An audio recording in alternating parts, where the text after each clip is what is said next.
Ma'asyiral muslimin wa zumratas salihin rahimakumullah. Satu hadis Rasulullah, hadis Hasan,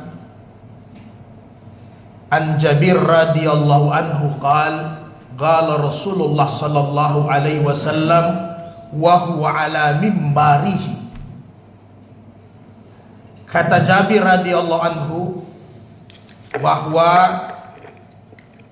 Rasulullah bersabda satu saat beliau berada di atas mimbar sedang berkhutbah. Kemudian dia menyampaikan, beliau bersabda, menyampaikan pesan kepada kami semua, kata Jabir radhiyallahu anhu. Dan itu bukan hanya untuk sahabat, tentunya untuk kita umatnya sampai yaumil qiyamah nanti. Apa pesan Nabi ketika Nabi berada di atas mimbar? Ya ayyuhan nas, wahai umatku, wahai manusia, tubu ila rabbikum, hendaknya kalian bertobat kembali kepada Tuhan. Hendaklah kalian bersegera bertobat kepada Allah Subhanahu wa ta'ala, kata Rasulullah.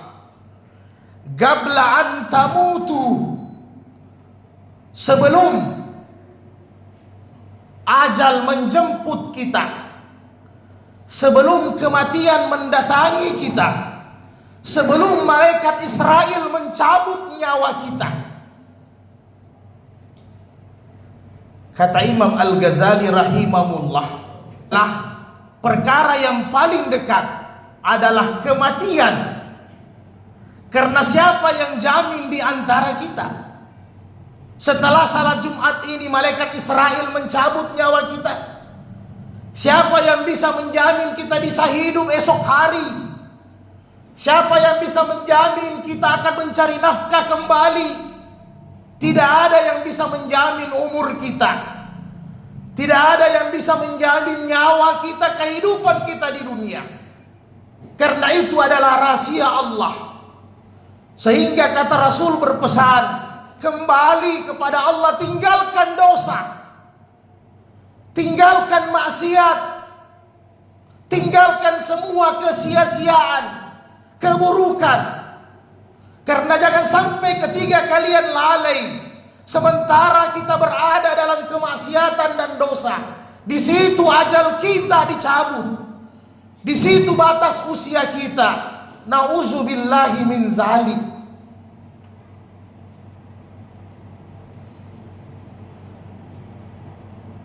Kemudian saudaraku yang berbahagia, nasihat Rasulullah, wabadiru ilaihi bil amali salihah.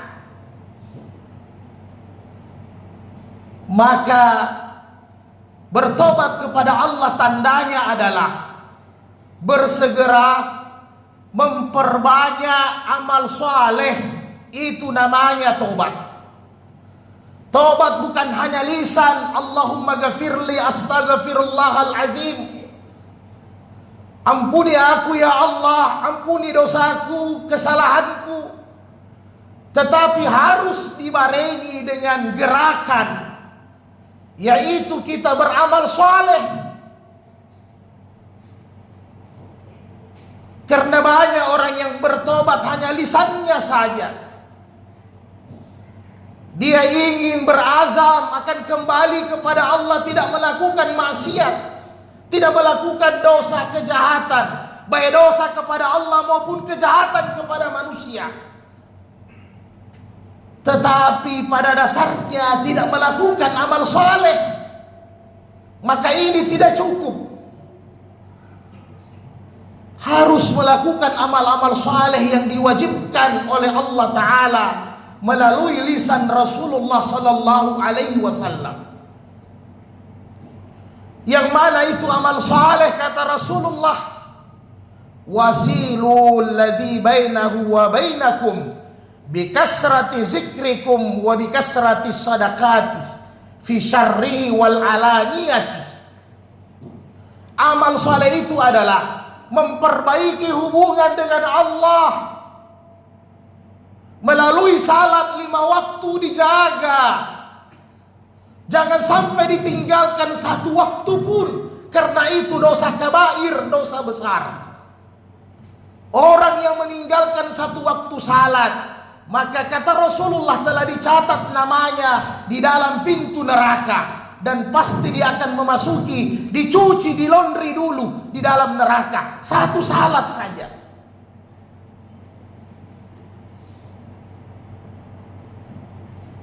Itulah kewajiban yang paling tinggi yang jangan sampai kita tinggalkan. Banyak berzikir kepada Allah setiap saat. Tidak ciptakan manusia dan jin kecuali menyembah kepada Allah ketika keluar rumah. Kita berzikir, bismillah tawakkaltu 'ala Allah. Ketika kita di tempat pekerjaan, kita berlindung dari dosa, dari kezaliman, kecurangan, penipuan, mengambil hak orang, korupsi, mencuri, dan sebagainya. Memperbaiki hubungan sesama manusia selain kepada Allah, jaga hubungan dengan tetangga.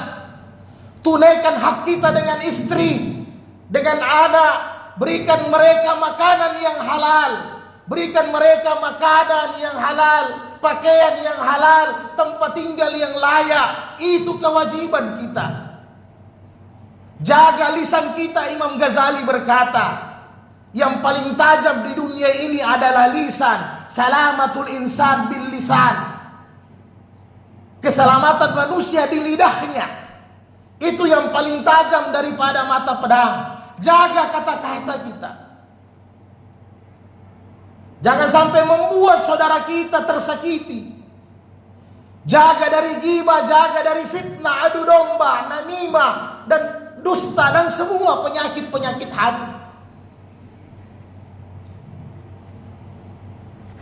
Maka kata Rasulullah, apabila kalian hijrah kembali kepada Allah, beramal saleh yang bagus, maka yakinlah kata Nabi,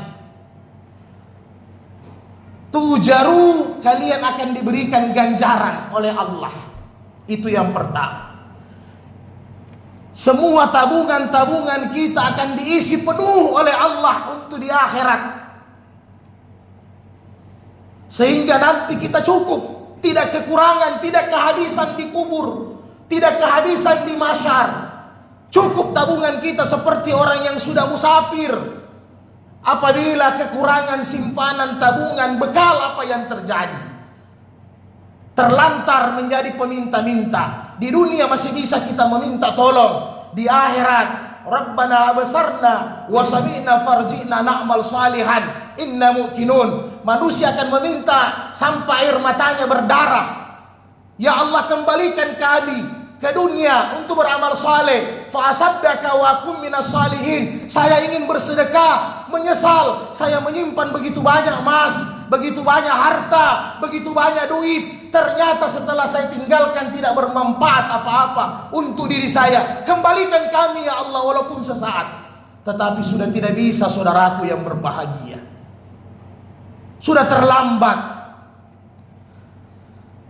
Wa tunsaru, apabila kalian kembali kepada Allah, Allah akan bantu kalian.